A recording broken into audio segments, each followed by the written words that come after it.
Hi, my name's Jules Stuart, and I'm the mother of Cal Stuart, who's the reason why we're doing the outreach. Cal's my son. He had a passion for helping the homeless since he was very, very little. He would regularly stop and talk to people on the street, sit down, have a chat with them, give them some company, some support, make them seen and heard. As he got older, he got more and more angry about the fact that some people don't have a home, they don't have warmth, they don't have anywhere safe to be. He talked a lot from about the age of 16 about producing a clothing brand, an environmental sustainable clothing brand with his designs on, selling them and using the profits to help the homeless. He approached the Prince's Trust when he was 17 and had an interview with them with his idea and his plans, and they really wanted to take him.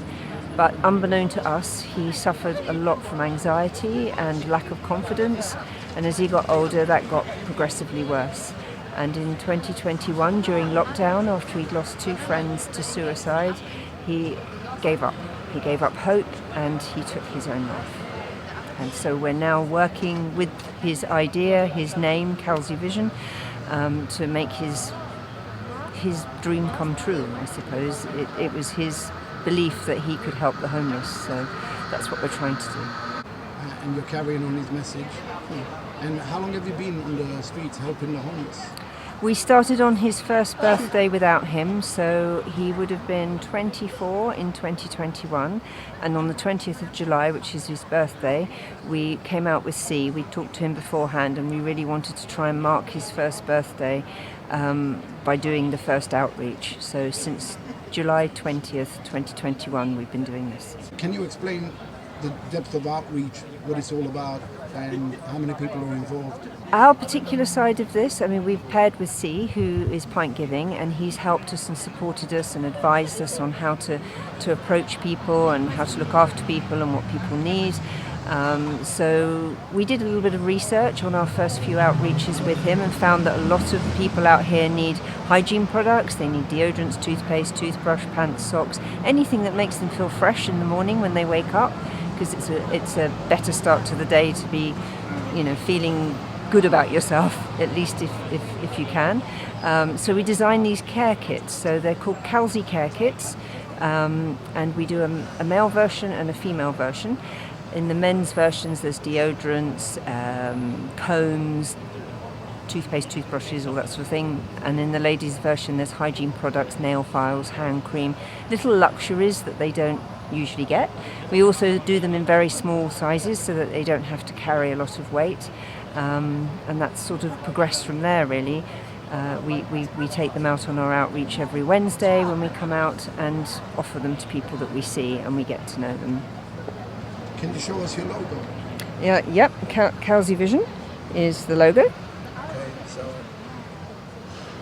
and where can people find you? We have a website called www.calzy.vision. That's CALZY.vision. And we have an Instagram, which is @calzy.vision.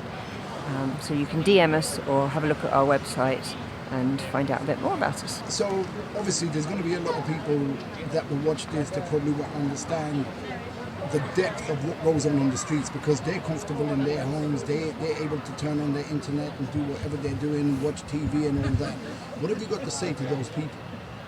Come out and see for yourself the wonderful people that we meet. They are fantastic human beings. They've got wonderful life stories. Some are incredibly traumatic, and that's why they're here.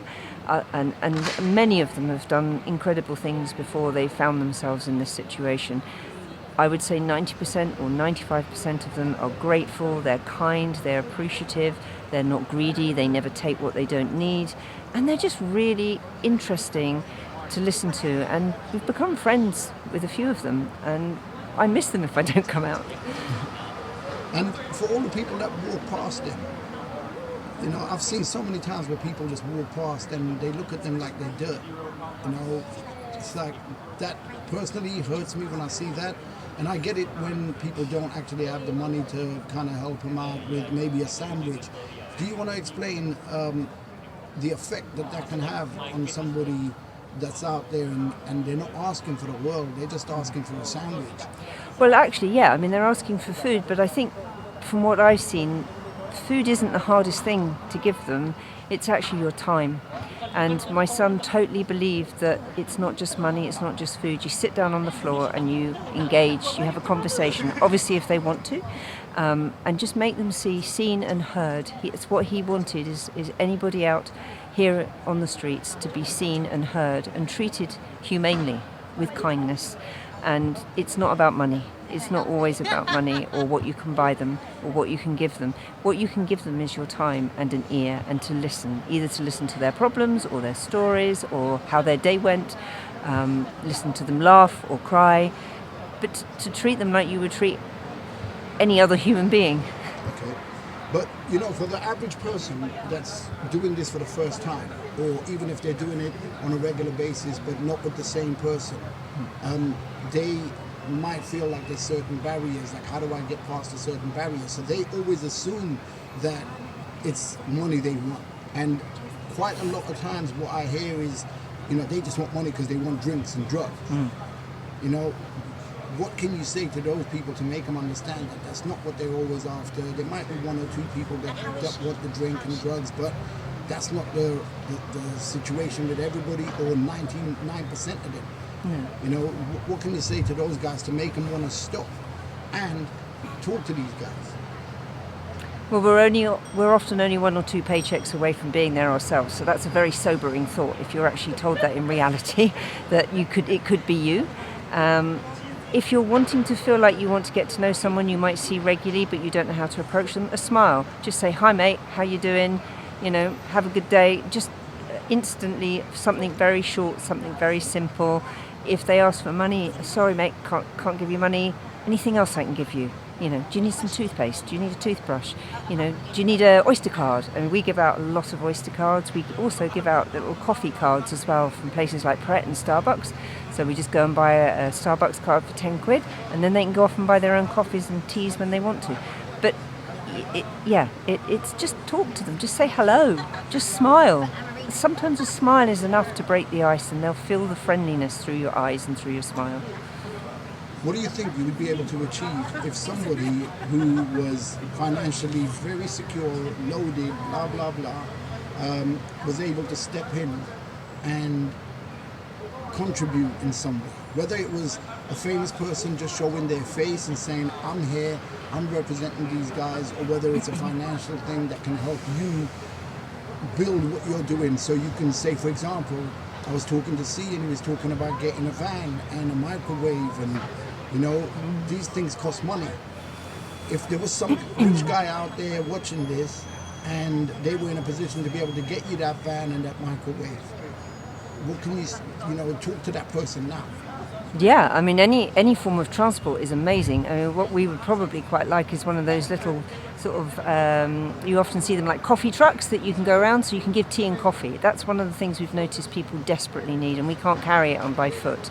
So some sort of little truck that's got facilities to make hot tea and hot coffee. One of the chaps that comes out with is fantastic at making pizzas. You know, something with a pizza oven, freshly made food people could queue up for. Those sort of things would be incredible. We could carry water in it. Water is essential, especially now as the weather's getting warmer.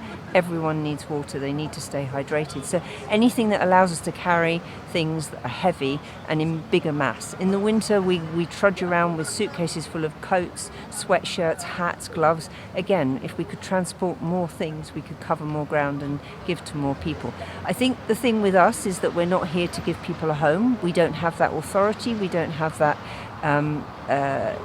experience or skill set, but what we want to do is make people's lives easier than when they wake up the next day or they go to bed that night. And you know, if that's what we could do with more transport and being able to bring heavier, bigger amounts of things, we could feed more people and look after more people. So yes, transport would be amazing. So if there was a specific message you would have to one person, say Elon Musk is watching it, okay? Yes, that I would say an old derelict building and turn it into a community centre for the homeless. If you're talking about Elon Musk, there are so many buildings around London that, like my son used to say, why is that empty? Why can't I do a rave in that one and help the homeless?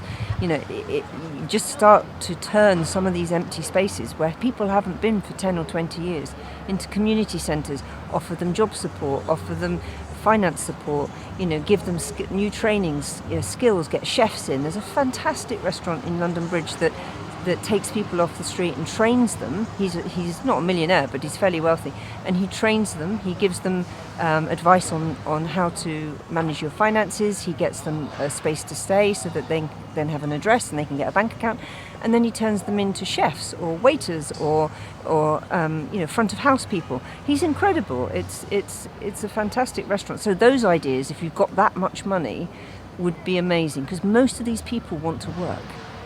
If there was one thing that you could do to make the difference, make your son happy, what would that be? Oof. Gosh, that's a hard one. I think what we're doing already, he would be very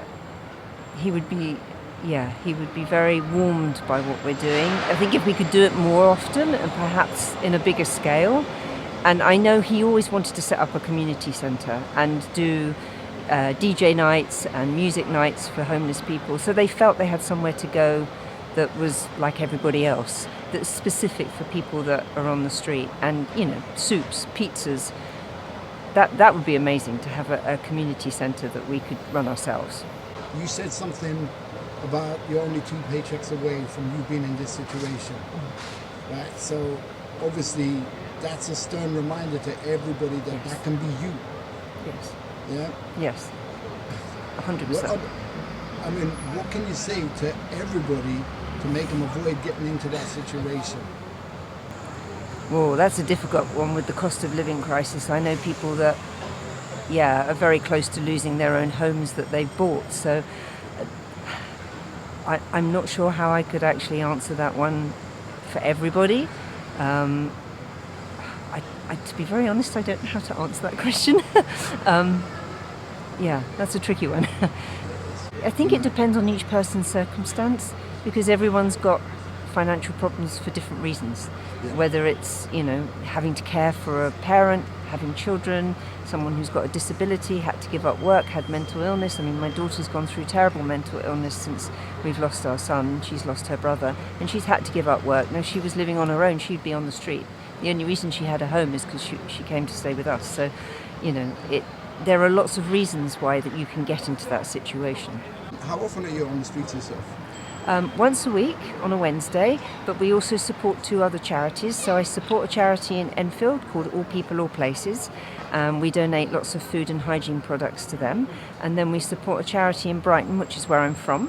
There's a charity called the Clock Tower Sanctuary, which is for under 25s who are on the street. So they look out for young people. So we often send clothes and donations that they ask for to them. Any final words? Well, thank you for doing this. What we really, really need to do is change people's mindsets about people that are on the streets. The stigma, like there is about mental health, it's worse than with mental health. People just don't want to know. They sort of can't understand why they don't just get up and get a job. And most people, I'd say 99% of the people I have met since I've been out, have got mental health problems. And you can't just get up and go and get a job. So we need awareness. We need people to change their idea and their perception of what homelessness is and what the people are like. The majority of them are just normal people like us. As you were saying that, something just kind of struck with me. And when you're on YouTube, for example, you're watching videos that get recommended, and quite often I get recommended certain videos, and out of curiosity I watch them for a couple of minutes and see where it's heading, and normally I find out it's rubbish, so I move on.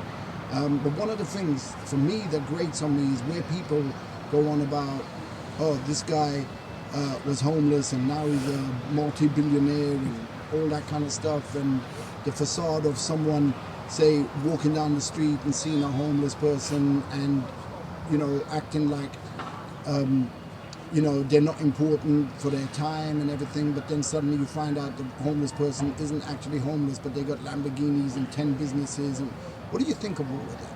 Disgraceful. I think it's absolutely abhorrent, because they're they're making money out of people who are in dire situations, who are every morning waking up to nothing. They have nothing. In the winter, they're waking up to frozen fingers. The summer, they're dehydrated, they're delirious, they're hungry, they've worn the same clothes for 3 or 4 weeks, they haven't washed. To put out those sort of videos are just I don't know the word, to be honest. I think it's inhumane, really, because it's humiliating for the people that are living on the street. For the sake of someone else earning a lot of money off the back of it. Exactly. I would actually say that most people out on the street would not want to be filmed, and they would not want their faces thrown all over YouTube. They're very private. They're very often very scared about being found. They've run away from life for a reason, and they definitely don't want a camera put into their faces. So, yeah, it's a very different situation when you really are on the street. Thank you very much for doing this. It's okay. Thank you for doing it for us. And again, sorry about your son. Thank you.